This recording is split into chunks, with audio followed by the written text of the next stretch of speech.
Hi everyone, my name is Kim Moltney and I teach at Arapahoe Community College.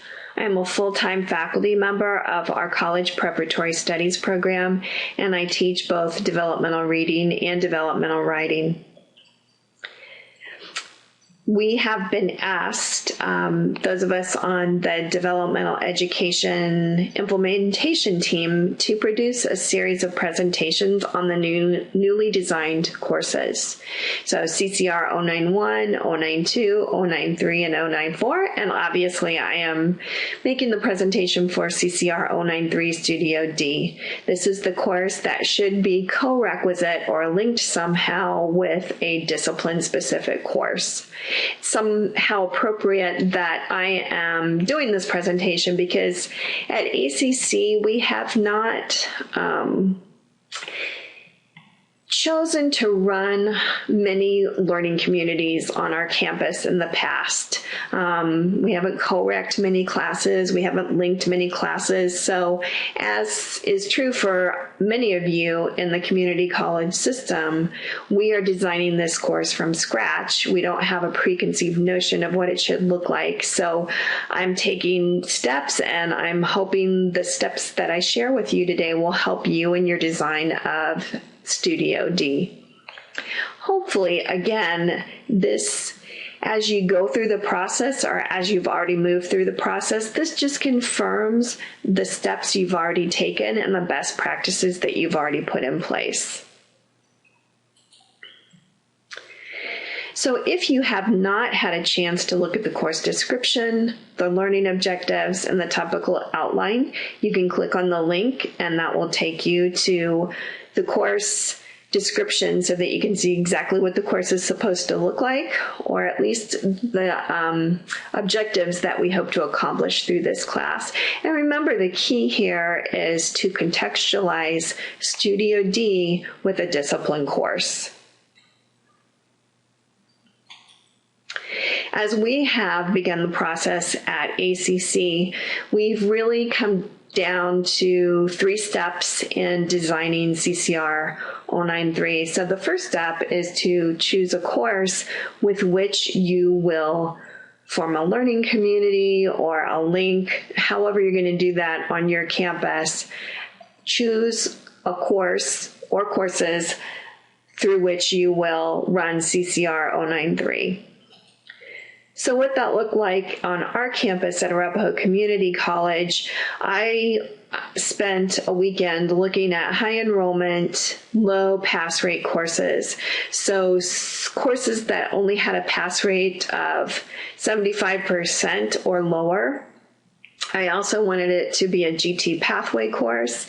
And of course, you have to have a dean who is willing to work with your developmental education department or the college prep department, the department chair who is willing to work with you, and other faculty who are willing to work with you. And so what that came down to on our campus, I pulled up these 6 classes. These were high enrollment, they were GT pathway courses, and for various reasons, for example, Art 110, Art 111 is a high enrollment or high enrollment classes, but they have 80% pass rates. So they didn't seem like good target courses for Studio D. History 101, we felt like we would not have a department chair who would want to work with us. In Sociology 101, we felt like we would not have faculty that wanted to work with us, which left us really with these 3 classes. And we have settled for sure on Communication 115 and Psych 101, and we may still use Biology 111. There are some constraints, though, as far as, Bio 111 has labs. And so right now, for sure, we're going to run Com 115 and Psych 101, and we may also run Bio 111, but that also may come in future semesters. So this is how we narrowed down the 2 courses with which we will link CCR093. Step 2 involving disciplined faculty, and we actually did that in several ways. So the first way was that in early February of this year, even before we designed the CCR courses at the state level, I sent out a survey to all of the full-time faculty and adjunct instructors on our campus, asking them 3 questions. What does it mean for a student to be college ready? So, what does that look like? What reading and writing and thinking skills do you expect a student to have when he or she walks into your 100 level course on the first day? And I asked them to be very specific. And what kinds of reading and writing assignments should students be able to successfully complete in your 100 level course? And I was surprised at how much feedback I got. I asked for them to attach writing assignments, reading assignments, and then just, any kind of narrative was acceptable as well. So I summarized this into 3 slides, and we're going to look at the first slide now and then the reading and writing a little bit later. But I love the verbs that I pulled out of their responses. This would fit nicely into several levels of Bloom's taxonomy. So just take a moment and look at that.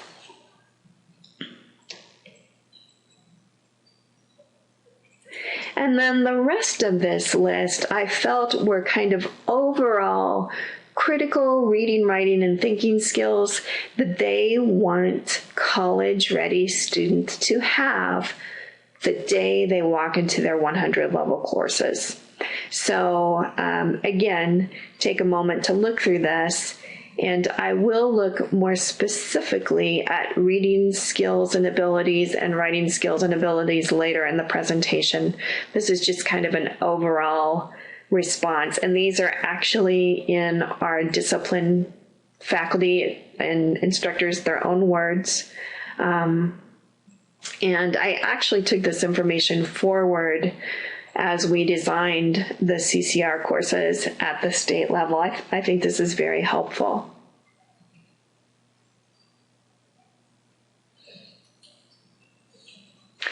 The second way in which we involve disciplined faculty at Arepo Community College as we moved forward in the design or the implementation of CCR093 at our campus was by forming an advisory board.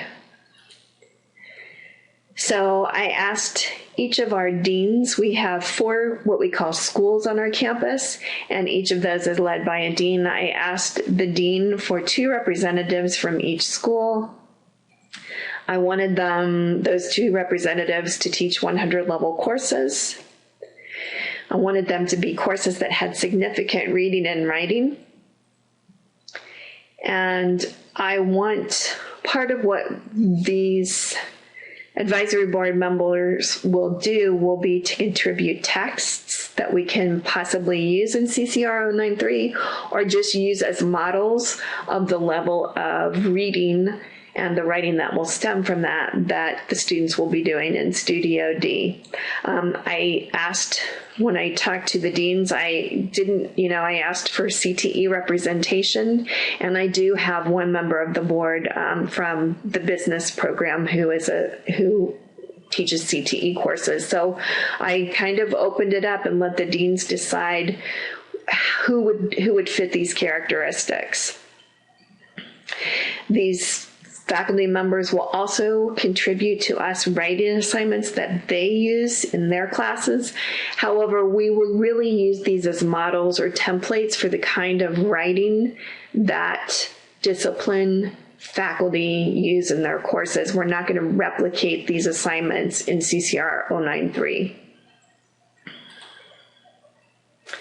We will also ask these advisory board members, of which I think we have 8 members, and then there's 3 college prep members on the board.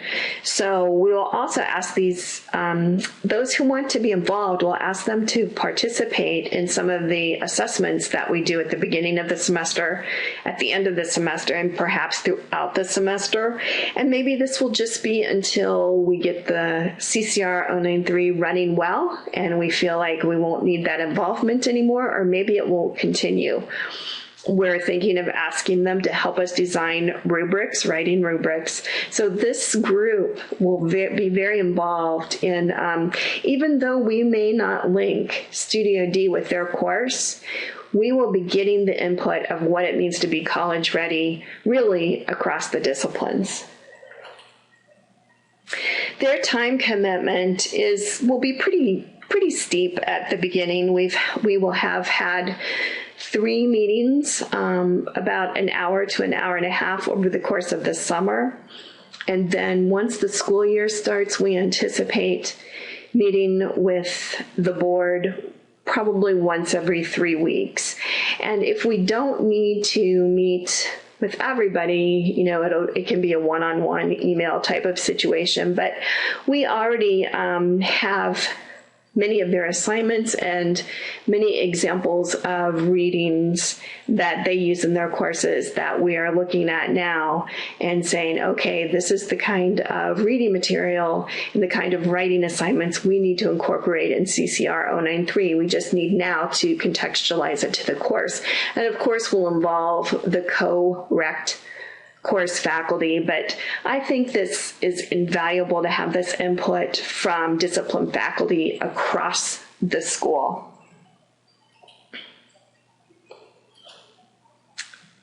So we've asked the advisory board to solicit their own discipline-specific texts, and perhaps there's something we can use even in the co-rect course. Maybe there's a business reading we can use in biology. I don't know. That's something we're going to have to look at.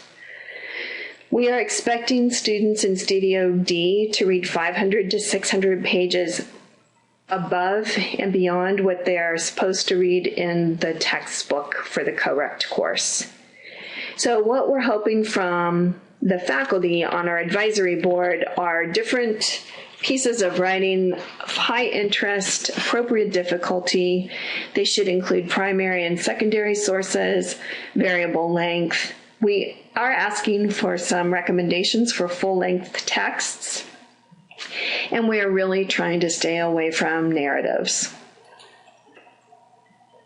And then they are also giving us discipline-specific writing assignments. So, for example, this morning I was just looking at something that our humanities instructor gave me. It's a chapter out of his humanity textbook. It's about the period from 1940 to 1960, and it really looks at the concept of existentialism as a concept in identity development from the writing perspective, what kind of art, painting, sculpture, architecture was brought into our culture at that time. And maybe we'll be able to pull something out of his textbook chapter, or maybe not, but at least it gives us a feel for the level of reading students need to be doing in CCR093.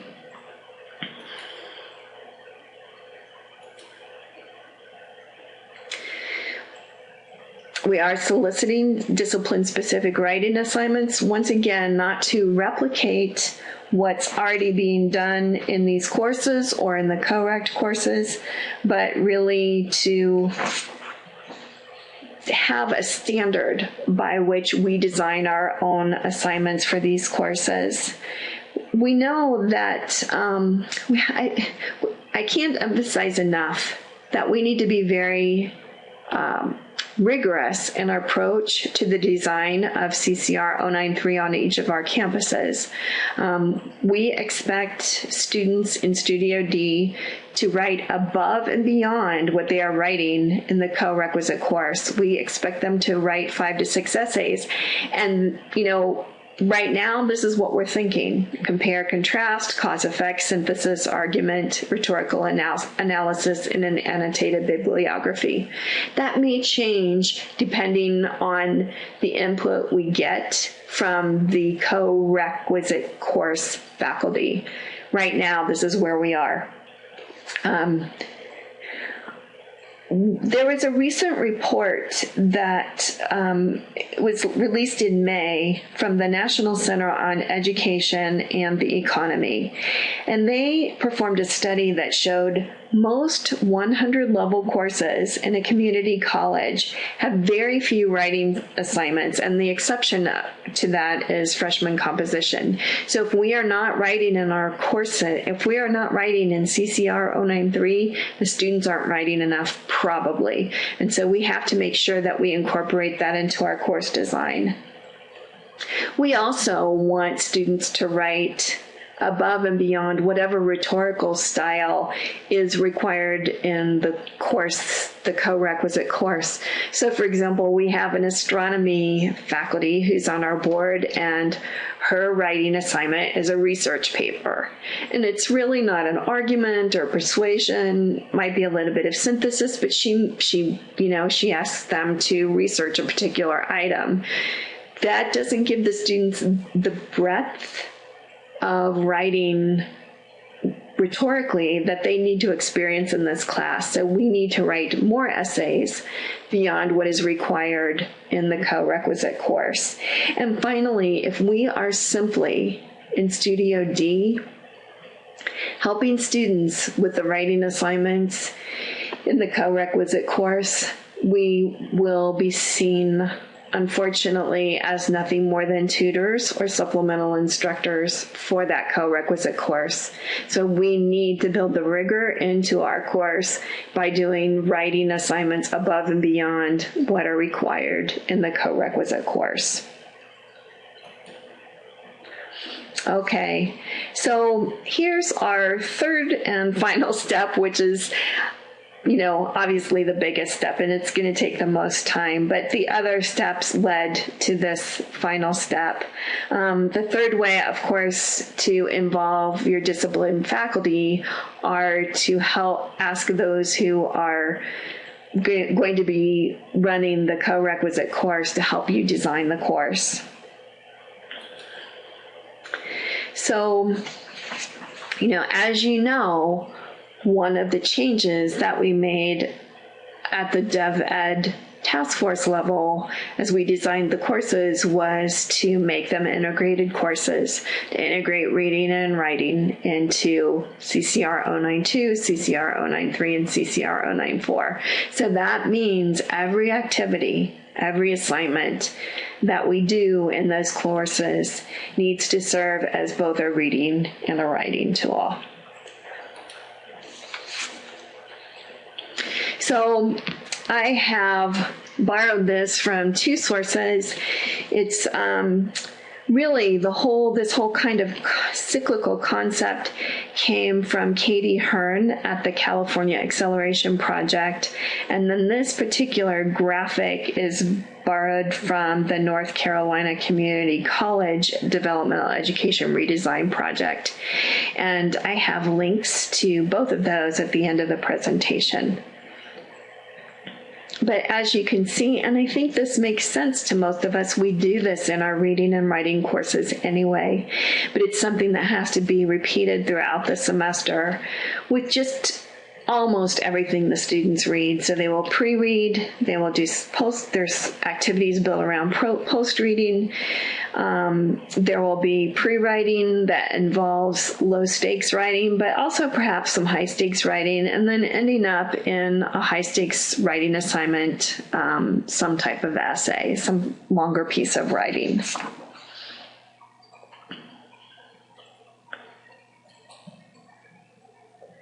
So just to give some more information about that cycle, looking at the pre-reading, these are all concepts that anyone who's taught a reading class knows.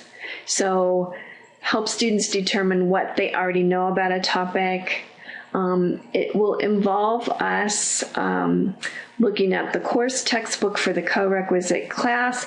What should students look for when they're reading? What kind of keywords and difficult sections do they need to know and be informed about?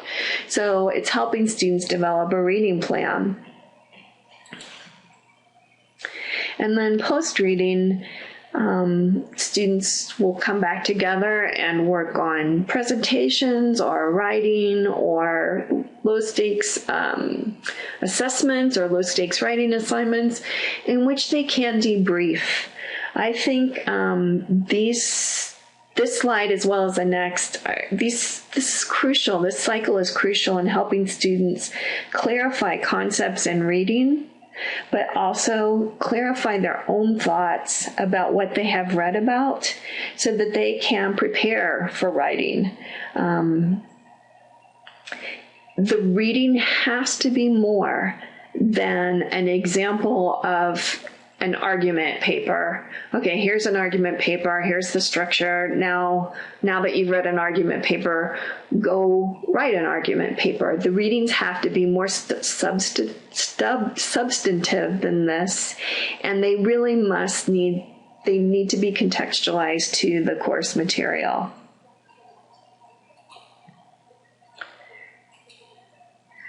So as we move forward in this cycle, after the reading, after the post-reading discussion, or the clarification of concepts, there's some low-stakes writing assignments that are given.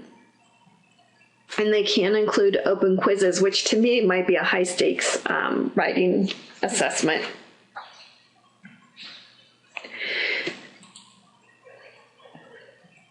And then all of this debriefing, this discussion, this delving into the reading material moves students forward so that they can write logically and coherently about the concepts that they've read about, and they can synthesize, they can pull from several sources to pull these ideas together into a paper and write a coherent, logical paper, which is, a lot of the feedback that we get from discipline faculty. They want them to write coherent, logical papers.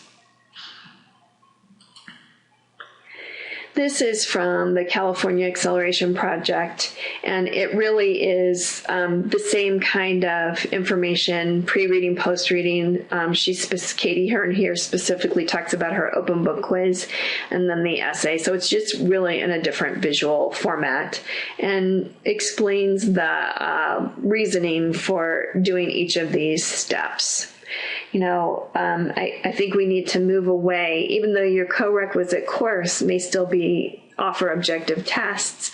I think in Studio D, we need to move away from reading comprehension and vocabulary comprehension using multiple choice, true, false, short answer. I think in order to emphasize the importance of comprehending a text and then writing from that, we need to have tests or assessments now that are short answer. So a question is asked about a text and the student is requested to write 1 to 3 paragraphs in response to show that they really do understand what the message is in the text, the author's point.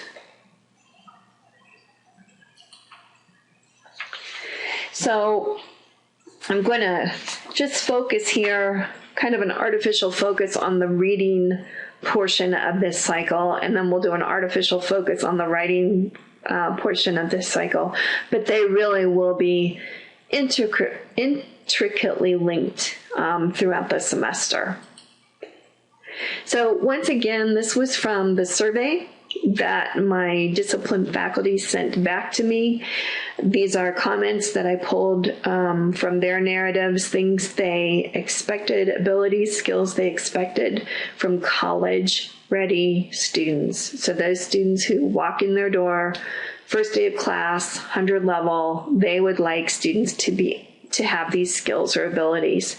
And I don't think this is new information for any of us, but I think it's nice to see a list and to have this available as we build our courses on our individual campuses.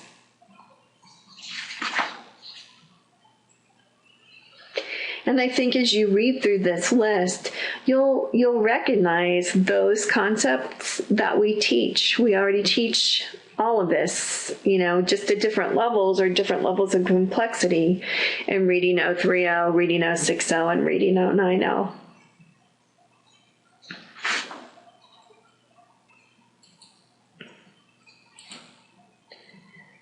So here now is where you really need the input of the faculty and instructors who are teaching the co-requisite course that is linked to CCR093.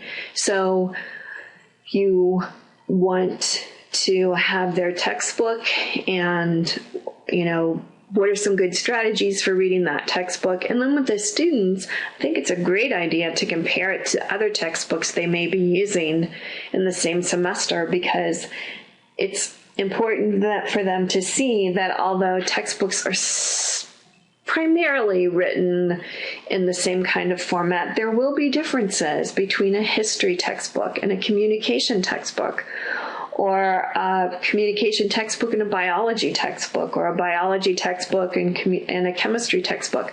I think those differences need to be transparent and shown to students so that they see the differences.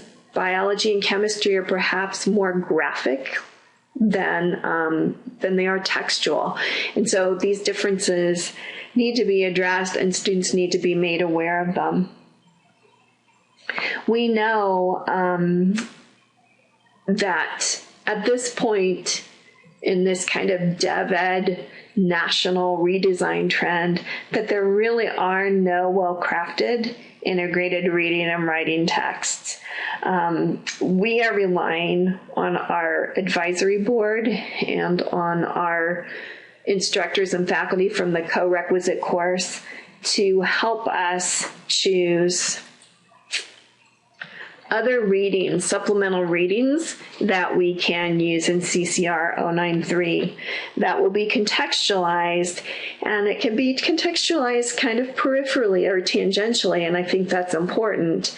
But we need that input from those experts so that we can pull extra material into the course. Remember, we want these students to read about 500 to 600 pages in our course over the length of the semester. And we want them to be reading more than just the co-requisite textbook. So we're looking from our advisory board and from our faculty and instructors from the co-requisite course, we're looking for articles pulled from popular magazines. And I don't mean people, but I do mean magazines like Scientific American or Psychology Today, or articles from the newspaper. We're also looking for articles from peer-reviewed journals. I think it's important that we teach them how to read abstracts, how to read conclusions.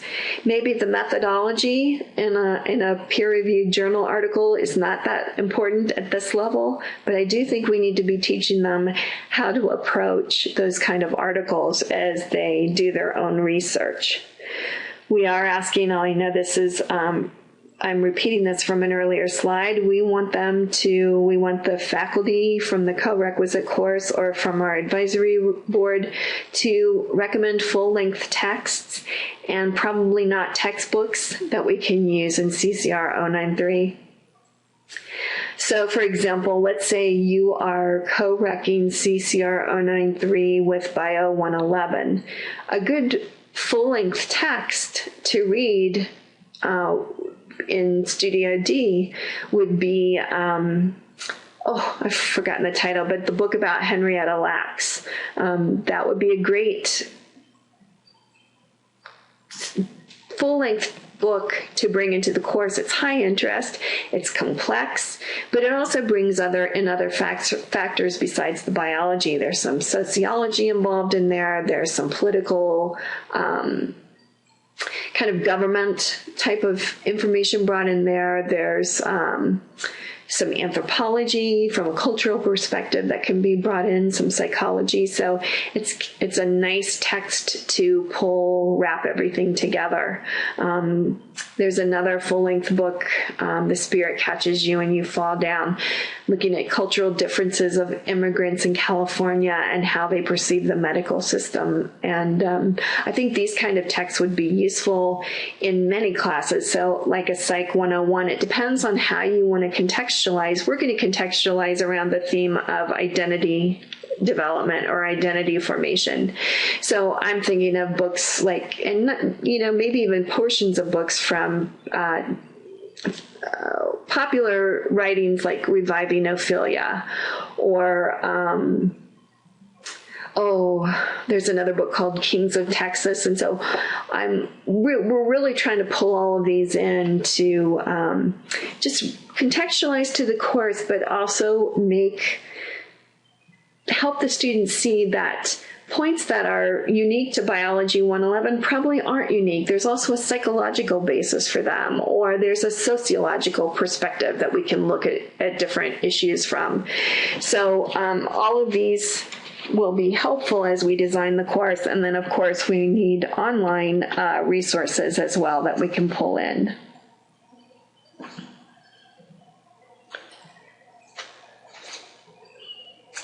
And then this is really going to be a review for those of you who teach reading courses right now, Reading 030, 060, or Reading 090.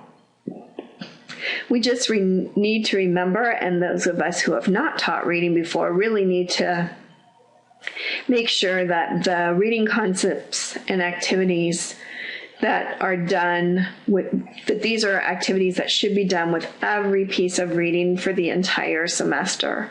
So with every piece of reading, we will do pre-reading, and those pre-reading steps include previewing, looking at the text structure. So if you are using different articles or different chapters from different textbooks, what are the similarities and what are the differences? I think students need that kind of support and help, seeing how the readings they will do throughout their college careers are different and how they are similar. At the beginning of the semester, help them plan their reading assignments, especially in the co-requisite textbook. That's huge. And as we know, students often don't look at the section subheadings, and they don't notice the difference in type or font, and they don't notice the difference in size or color, and therefore they don't readily see the connections between the ideas and the concepts in a textbook chapter. So helping them do this at the beginning of the semester and then getting those good practices in place will help them as they move forward.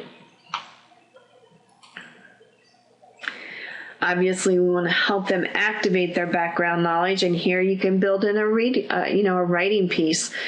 Write for 5 minutes. What do you know about this topic? What do you know about stem cell research?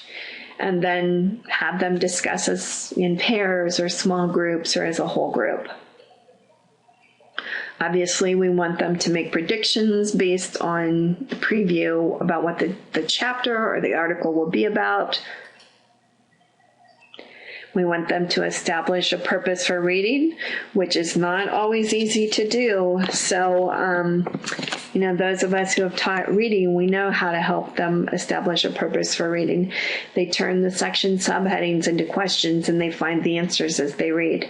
They look at the end of chapter questions and look for the answers as they read. They look at the learning objectives at the beginning of a chapter, turn them into questions, and answer them as they read. They know they are going to have to write a paper about the reading, so they have specific items or concepts they must look for as they read.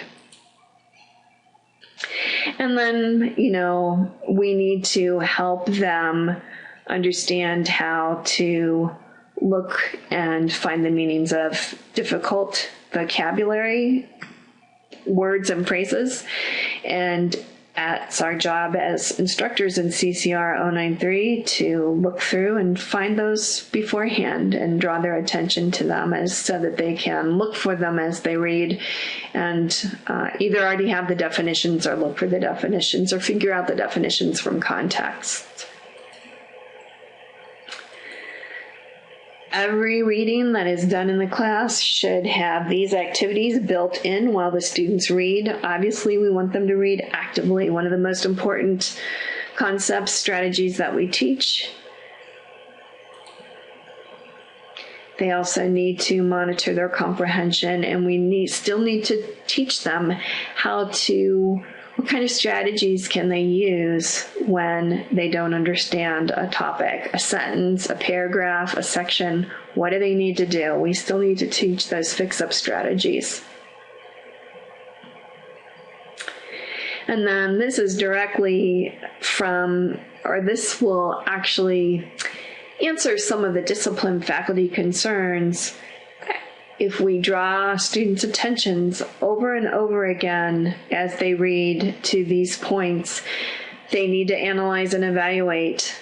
Every discipline faculty member wants students to be able to understand an author's main point, even if it means making inferences. They want them to evaluate an author's evidence and support. They want them to be able to distinguish facts from opinions.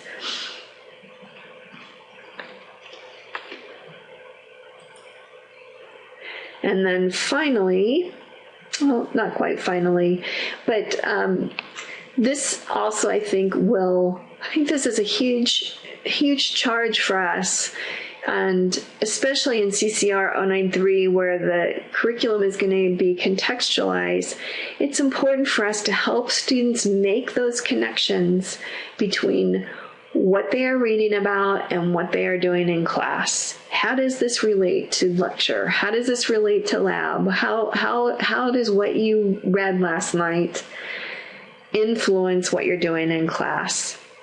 And even how to read test questions. So I think this is a very, very important part of CCR093. Once again, teaching vocabulary strategies. How do you use context clues? What is a context clue to help you figure out the meanings of words and also word parts? Here we go, finally. Post-reading. I think we often ignore one ability students have. They have the ability to talk, and I think it's important for them as they incorporate writing into their reading. They're given this opportunity, a well-structured opportunity, I might add, to discuss what they've read, help one another clarify concepts and ideas that they found confusing in their reading. Discussions can be formal or informal, but I think even if they're informal, they still need to be well structured so that the students just don't feel like it's a waste of time, but they really do come to some kind of transformative educational experience as a result of what they've read.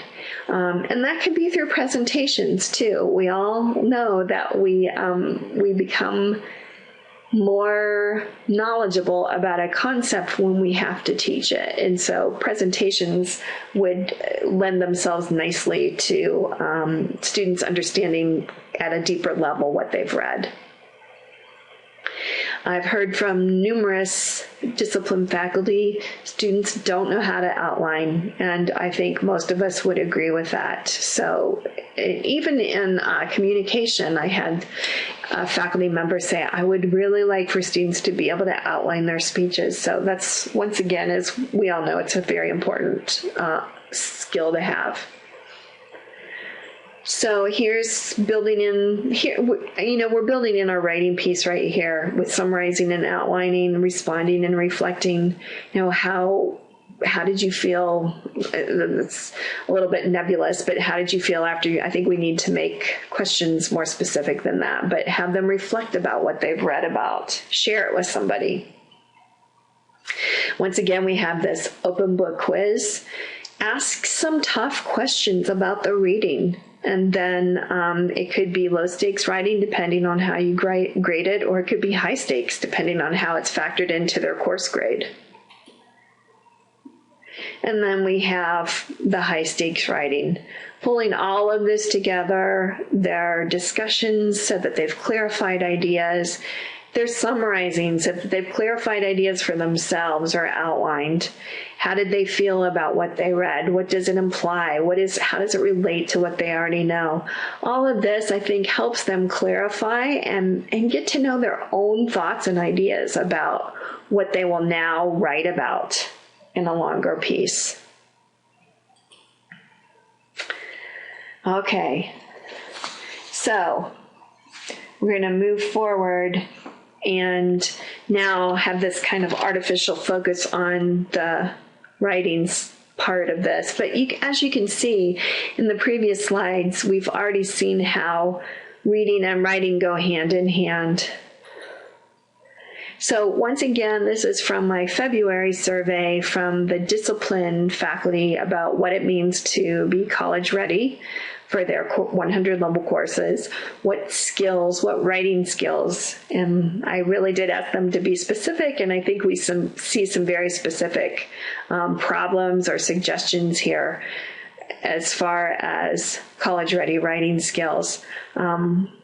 Let's see, it's probably the first 5 or 6, maybe a few more than that, are really grammar and mechanical issues. But then, about 2/3 of this list is wanting students to be able to write well-researched, well-crafted papers that are logical and coherent. So there are grammar and mechanics that they're looking for. We all look for that. We understand the importance of that. If they can't write fluently, and even though they've got great ideas, we can't understand them. But discipline faculty also want them to write well. And so as you read through this list, I know as writing instructors and reading instructors, many of these will resonate for us as well, because we teach those in English 030, 060, and 090, as well as some of the reading classes that teach summarizing and outlining.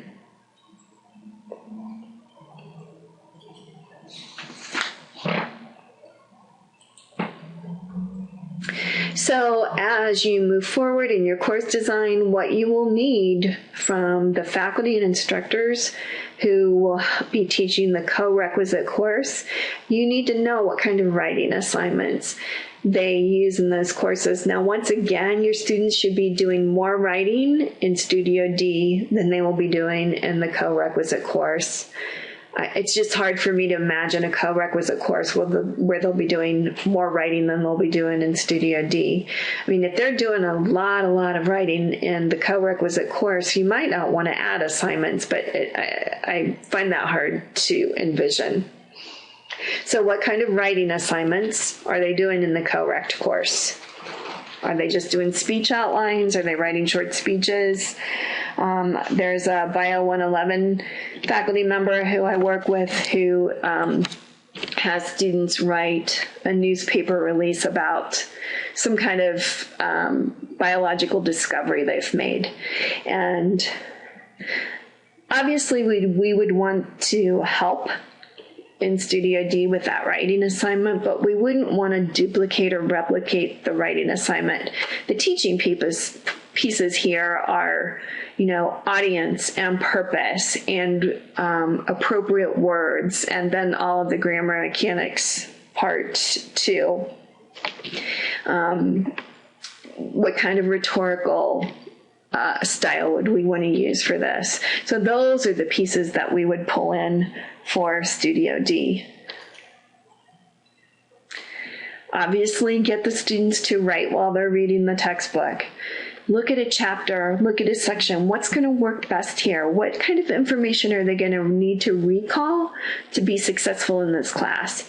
Is it simply, are the assessments in the course objective? So do they need to be able to just kind of, I hate to say it, memorize for an objective task, multiple choice, true, false? What do they need to know as they read? Would a graphic organizer help? Would an outline help? Would just jotting notes on the side help? Would 2-page notes help, linking the textbook to the material covered in lecture? Those are where the faculty and instructors from the co-requisite course can really help define what will occur in Studio D.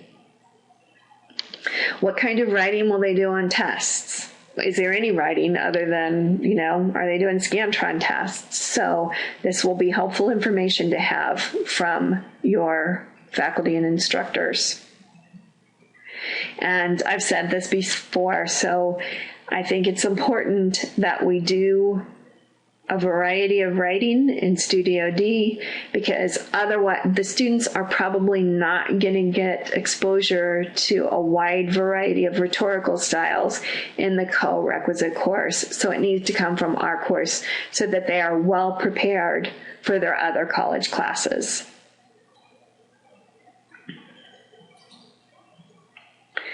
As far as textbooks, at ACC, we're just going to use, this is probably the only textbook that we will use for Studio D, is some kind of writer's handbook.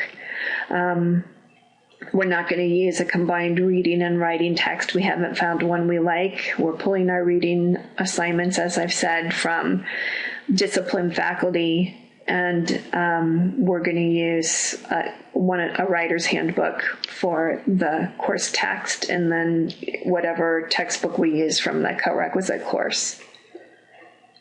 We must teach the writing process. We're teaching reading as a process. We must also teach the writing process.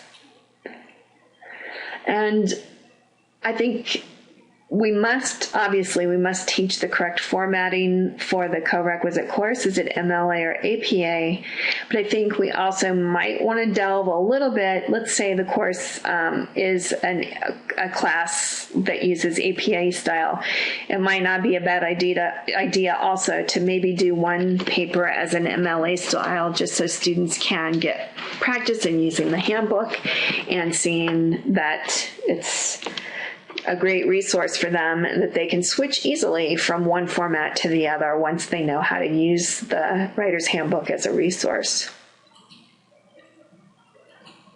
In terms of grammar and mechanics, I think it would probably take less than 5 minutes for any of you to come up with a top 10 list of grammatical and mechanical errors, because they're probably the same ones that occur nationally. So things that we know students always do: run-on sentences, comma splices, incorrect subject-verb agreement, ambiguous pronoun reference. So what's your top 10 list? Make sure that you cover those. Then also get feedback from the co-requisite course instructor. What is he or she seeing that needs to be addressed overall for most of the students in the course in their writing assignments?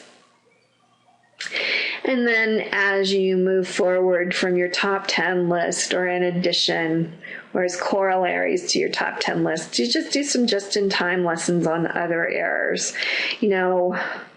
We teach, or let's say I teach, capitalization in English 030 and English 060, but the fact is I probably don't need to teach all of the capitalization. There are a few errors that students consistently don't capitalize right. They capitalize high school when they're just I went to high school, they capitalize high school.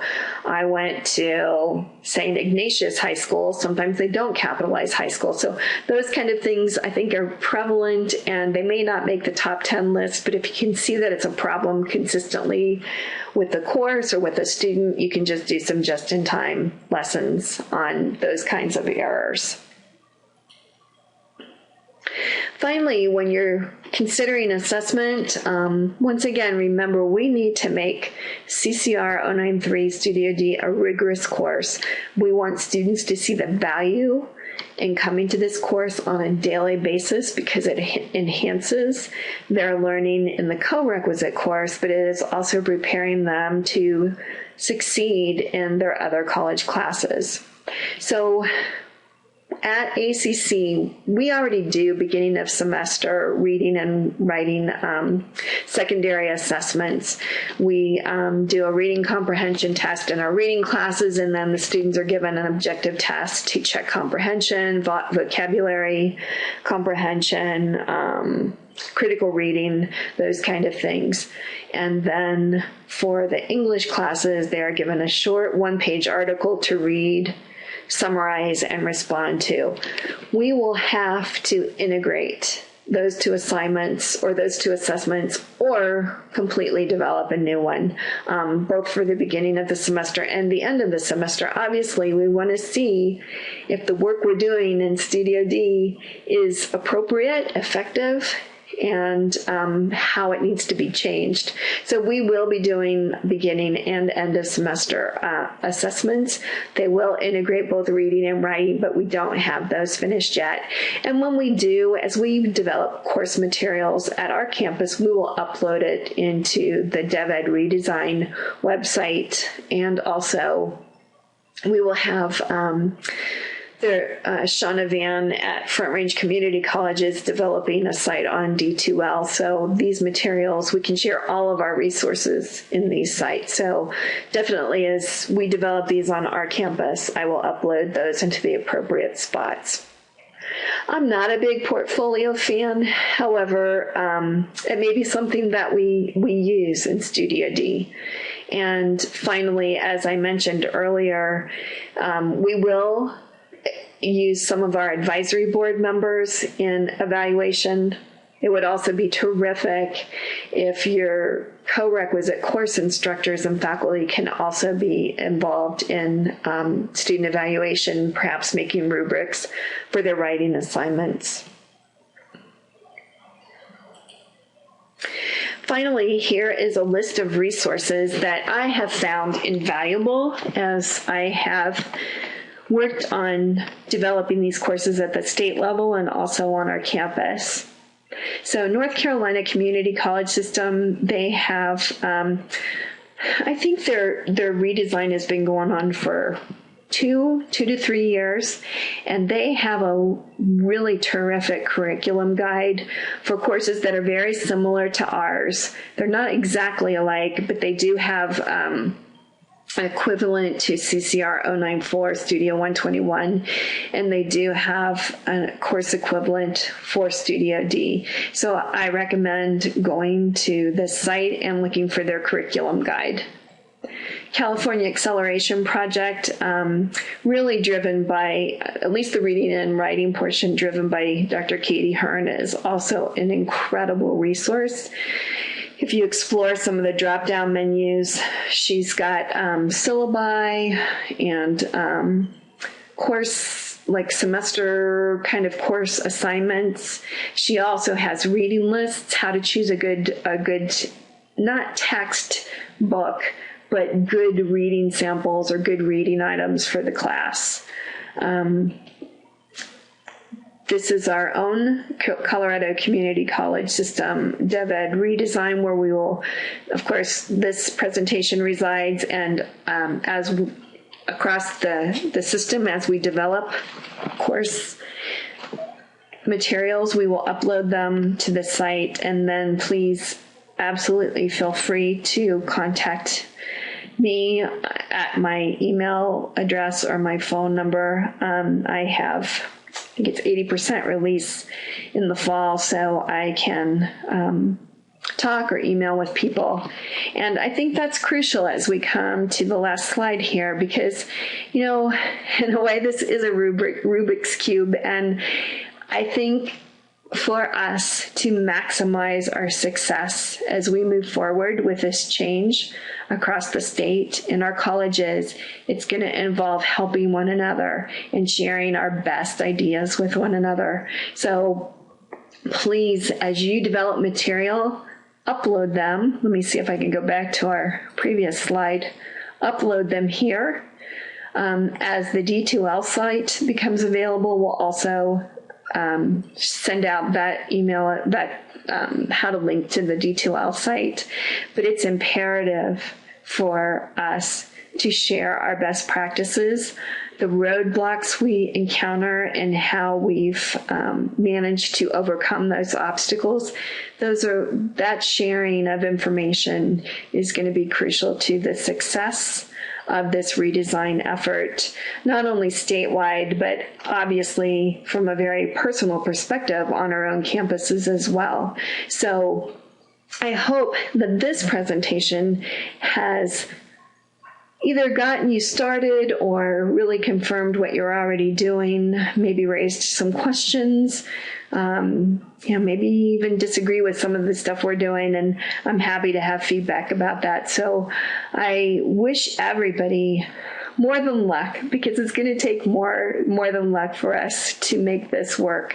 We are experts in our field, and we do know what we're doing, and I do think we will do a fine job of implementing these changes on our campus.